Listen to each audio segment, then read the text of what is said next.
안녕하세요. 이번 시간은 사사기입니다. 우리말 성경 제목인 사사기는 한자로 선비사자와 스승사자를 쓰는 생소한 단어입니다. 사사는 가나안 땅에 들어가서부터 왕이 있기 전까지 이스라엘 백성들을 이끌었던 지도자를 말합니다. 사사기의 뜻은 재판관, 심판자, 구원자를 의미하며 영어 성경의 제목은 저지입니다. 사사기의 저자는 확실하지 않습니다. 탈무드와 일부 랍비들은 예언자 사무엘이라는 주장도 있지만 유대인의 전승일 뿐 정확한 증거가 있는 것은 아닙니다. 사사기의 기록 목적은 하나님의 백성들이 하나님의 주권을 인정하지 않고 각자의 소견에 오른 대로 행할 때 삶이 얼마나 비참하게 되는지를 보여주고 있습니다. 하나님의 신실함과 인간의 나약함이 대조를 이루면서 인간이 하나님을 떠나서는 하루도 살 수 없음을 알게 해줍니다. 사사기는 여호수아 이후 완전히 실패한 이야기를 보여주고 있습니다. 사사기는 크게 세 부분으로 나눌 수 있습니다. 1장부터 3장 6절까지는 약속의 땅 가나안에서의 실패를 보여주고 3장 7절부터 16장은 본론으로서 12명의 사사들에 대한 이야기, 17장부터 21장은 부패한 두 레위인의 이야기입니다. 1장부터 3장 6절의 내용은 이렇습니다. 하나님은 이스라엘 백성들에게 가나안 땅을 선물로 주셨습니다. 여호수아는 죽었지만 아직도 정복해야 하는 땅은 많았습니다. 하나님은 우상 숭배로 부패해진 가나안 사람들을 다 쫓아내고 그 땅에 들어가서 우상도 철저히 다 진멸하라고 하셨지만 이스라엘 백성들은 순종하지 않았습니다. 오히려 하나님을 배교하고 가나안의 우상을 숭배하게 되었습니다. 이들이 이렇게 된 데에는 2장 10절의 말씀처럼 그 세대의 사람도 다 그 조상들에게로 돌아갔고 그 후에 일어난 다른 세대는 여호와를 알지 못하며 여호와께서 이스라엘을 위하여 행하신 일도 알지 못하였더라. 즉 하나님을 알지 못하는 세대가 출현한 겁니다. 이에 여호와의 사자가 내가 그들을 너희 앞에서 쫓아내지 아니하리니 그들이 너희 옆구리에 가시가 될 것이며 그들의 신들이 너희에게 올무가 되리라라는 말씀을 전하자 백성들이 그때서야 울고 여호와께 제사를 드렸습니다. 그래서 이곳을 우는 자들이라는 뜻의 복임이라고 합니다. 여호와께서 진노하여 이스라엘 백성들을 노력하는 자들에게 넘겨주셨고 다시는 대적할 수 없이 그대로 당하게 합니다.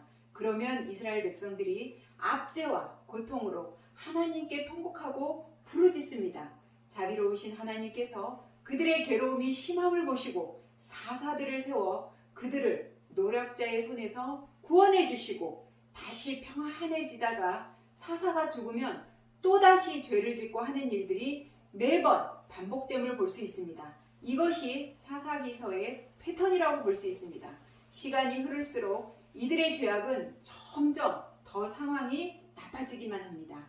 3장 7절에서 16장까지는 12명의 사사 이야기입니다. 12명의 사사들은 분량에 따라 대사사와 소사사로 나눌 수 있습니다. 대사사는 온니엘, 에훗, 드보라, 기드온, 입다, 삼손이며 소사사는 삼갈, 돌라, 야일, 입산, 엘론, 압돈입니다. 이스라엘의 첫 사사는 갈렙의 조카 온니엘로서 그가 사사로 있는 40년 동안 이스라엘이 평온했습니다. 에훗은 왼손잡이로 적진에 혼자 들어가 모압 왕을 죽입니다. 가부장적인 시대에 여성 첫 사사가 나왔습니다. 바로 드보라입니다. 드보라는 백성들의 문제를 판결도 해주고 바락과 함께 싸우러 나가 승리하자 드보라와 바락은 하나님께 감사하는 마음으로 찬양의 노래를 바칩니다. 기드온은 변변한 무기 없이 용사 300명과 횃불, 항아리를 가지고 미디안 군대 13만 5천 명을 물리칩니다. 승리한 기드온에게 백성들이 자신들의 왕이 되어달라고 했지만 거절했습니다. 그러나 그의 아들 아비멜렉은 스스로 왕이 되어 나중에 문제를 일으킵니다. 입다는 서원을 잘못하여 자신의 딸을 제사로 바쳐야 하는 어처구니 없는 일을 맡습니다. 이를 통해 이들이 하나님을 정말 알지 못했다는 것을 또 한 번 보여줍니다. 삼손은 나시린으로 태어났지만 자신의 운명을 따르기보다는 늘 여인들 속에서 허우적댔습니다. 결국 자신의 사명을 온전히 감당하지 못하고 블레셋 사람에게 희롱당하다 죽지만 결국 죽을 때 죽인 자가 살아서 죽인 자보다 많았습니다. 대사사들의 이야기들이 너무나 엄청나다 보니 소사사들의 이야기는 대략 자식이 몇 명이고 부인이 몇 명이며 그들의 부에 대해 소개하고 넘어갑니다. 결론 부분에 해당하는 17장부터 21장의 내용은 부패한 두 레위인의 이야기입니다. 이를 통해 이스라엘 전체가 얼마나 타락했는지를 엿볼 수 있습니다. 미가라는 사람의 집에 레위인이 성전이 아닌 일반 가정에서 고용하는 제사장으로 일을 하고 또 다른 레위인은 자신의 첩이 죽임을 당하자 이스라엘의 11지파와 베냐민 지파와의 싸움이 벌어집니다. 동족 상잔의 어이없는 사건입니다. 17장부터 21장 안에는 4번에 걸쳐 반복되는 구절이 있습니다. 그때에 이스라엘의 왕이 없음으로입니다.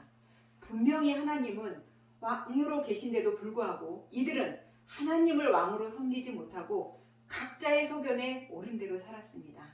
사사기서에는 가부장적인 시대에서 특히 여성들의 활약이 돋보입니다.